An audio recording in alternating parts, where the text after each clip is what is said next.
Welcome back, everyone, to IGN Live at E3 2017. Marty Sleva here, and I'm joined by Johnny Galvatron. Johnny, I am so happy to have you here because we're here with the Artful Escape. And this is a game that if anyone's tuned into any of our shows over the past couple months, I've been sort of babbling about incoherently, nonstop, and we haven't been able to show anything. Yeah. But finally, we have the game here. What the hell is the Artful Escape? It's a video game. That's the first thing you should know. Okay, that's the first thing. So I'm very excited. We're going to have a live demo right now. Yeah. Our good friend Jeff is playing the game. So if anything goes wrong, this is Jeff's fault. Jeff. Look, Jeff, there he is. Jeff. Look at it. Jeff. Yes. You cheeky pastry.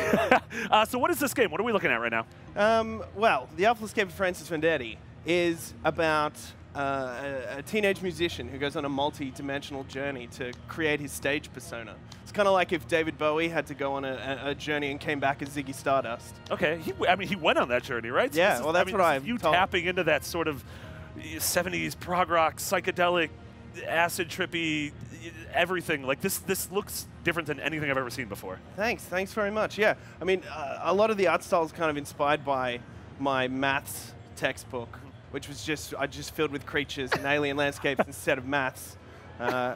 I think I wagged my year 12 maths exam to go and be in a film clip for a band I liked. Yeah. So it's yeah. There's obviously, like you said, there's a lot of prog rock influences. There's a lot of sci-fi influences. There's a lot. I really like Close Encounters of the Third Kind. Sure. You kind of see that a bit later on. You can bring out a holographic guitar at any point and shred through the air. And it's kind of a sci-fi rock opera odyssey. So, like, all of this, aesthetically, this game is obviously immediately just incredible. It's stunning. Like, what are we doing? Like, what, if you had to, it's awful, if you had to put this in the bin of a genre video game, can you do that? Yeah, well, I mean, it's a narrative-driven platformer with laser light guitar solos. Yes, that old chestnut. Yeah, it's a stereotype. Yeah, yeah. But it's about, one of the main themes of the game is about the peripherals of people's core medium. So like, not David Bowie's music, but the world he built around his music, the backstory. Not like Andy Warhol's art, but the scene he built around his factories. And I've always been really interested in the other elements of people's art form that inform their core medium. And that's kind of the adventure of that Francis Vendetti goes on. He makes the backstory of his stage persona, and he creates his face paint and his costume, and you can put individual sequins on the costume and like really deck it out. And then there's a level where he just does publicity stunts, where you go down like a massive river on a huge statue of yourself shredding guitar solos. I mean, you mentioned sort of this stemmed from the sketches you had on your textbooks. Like, is this an idea that's been in your head since you were a kid? Like, is this years in the making? Yeah. Well, I studied computer game development when I was at uni, and then the week I graduated, I got a record deal, and then I toured for years and never came home. I don't think I came home for 5 years. So, and I loved the idea of being in a rock band way more than being in a rock band. Yeah. I wasn't very good at touring. What did you play? Guitar and sang, but both badly. and I love more, I guess, this fantasy idea. And like I said, I love the peripherals that around people's mediums that can be as creative.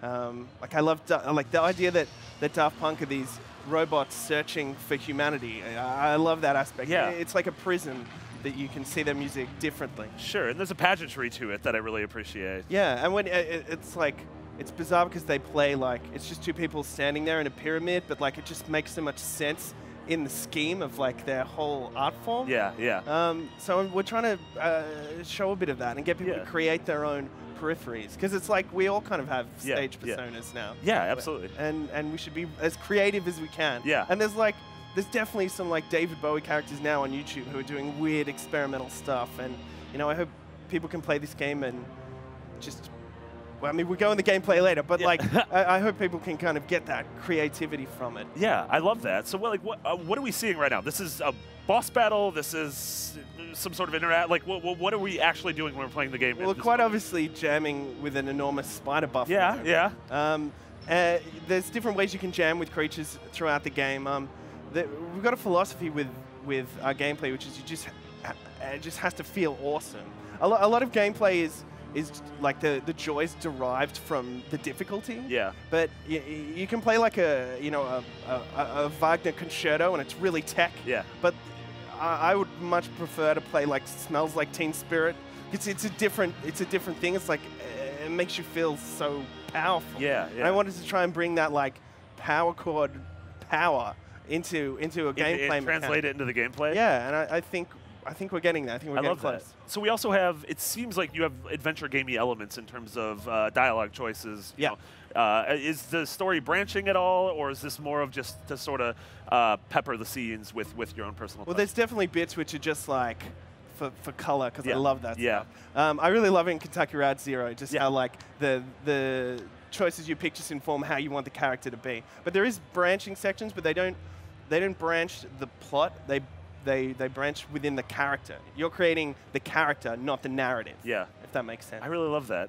So is this the stretch we see here, which is, it's platforming, it's a bit of puzzle solving, it's these sort of rhythm-based jamming sessions. Is this indicative of the gameplay loop that we'll see in the final game, or is this are you going to be throwing curveballs at us left and right? I think it's really important with a game like this to have diversity within and dynamics within the gameplay. If you have like 45 minutes of like crazy memory games, people will hate you. Yeah. So no, I think it's about mixing these kind of crazy platforming mechanics with music, with jamming, with character creation. There's like enormous character creation within the game.